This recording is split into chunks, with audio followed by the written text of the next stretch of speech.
Welcome to your yoga practice. Today we're going to take some time working on a body part that I often forget to work on.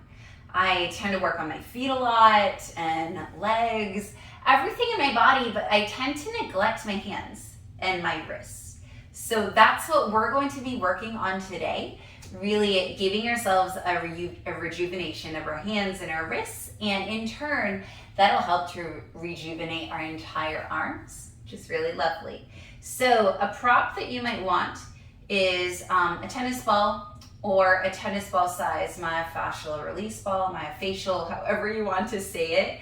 Or if you want that pressure on your hand to be even more pinpointed, a slightly smaller ball will be good. Either one works. I'm going to be using the blue one. And we'll work first on massaging our hands, and then we'll get into some wrist stretches. All right, so we'll take our right hand first, or whichever hand you would like to work.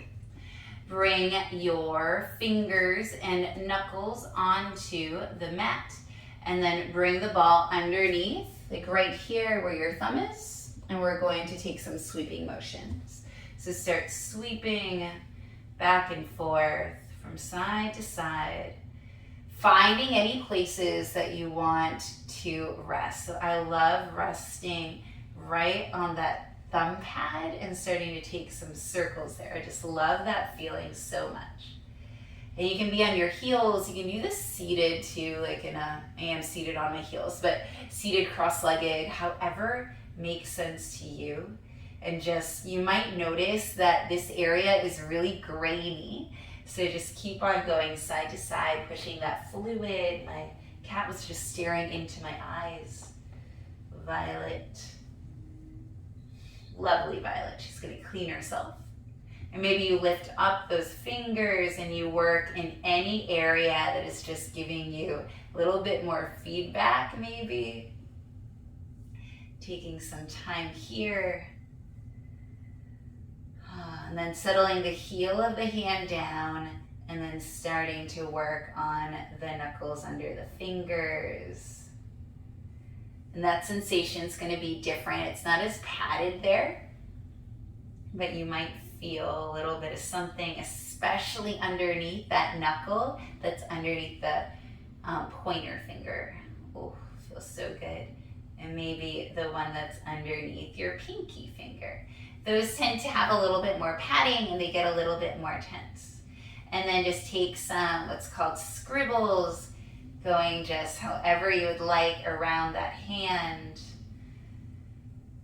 Oh, and then rest the palm of your hand onto the ball, press in, and then release, and do that 2 more times. Pressing into the ball, releasing, again pressing into the ball, and releasing. And then bring both hands to your thighs and just feel the difference.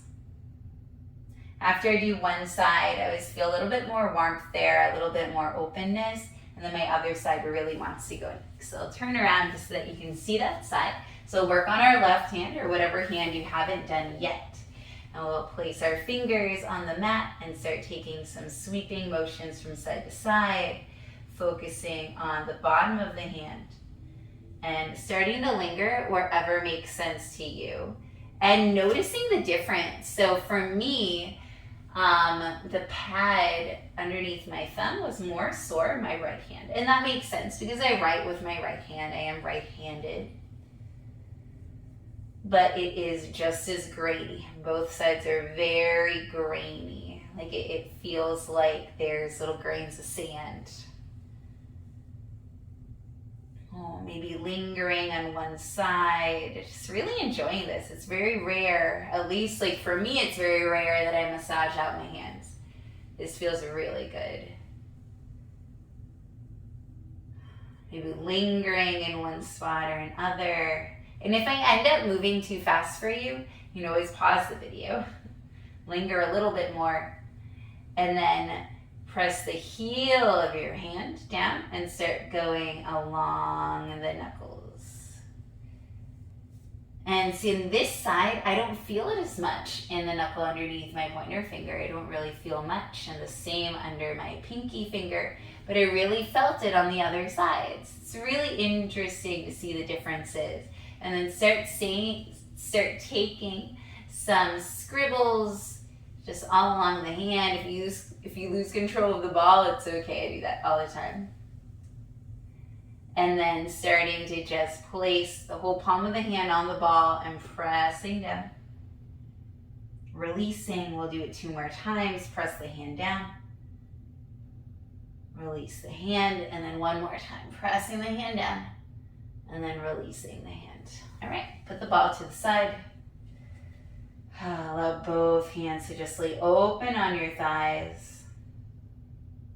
Or on the mat in front of you if you're seated cross-legged, or just seated randomly, however you would like to be seated. All right, and now we come to hands and knees. If you're on a hard surface, having a blanket under your knees might feel really good right now. I'm on carpet, so I'm not going to put a blanket. All right, coming to hands and knees.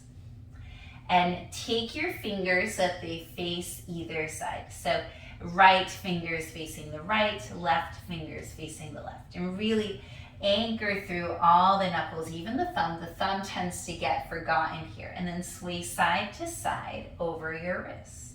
So these will be wrist strengtheners and will also find some release.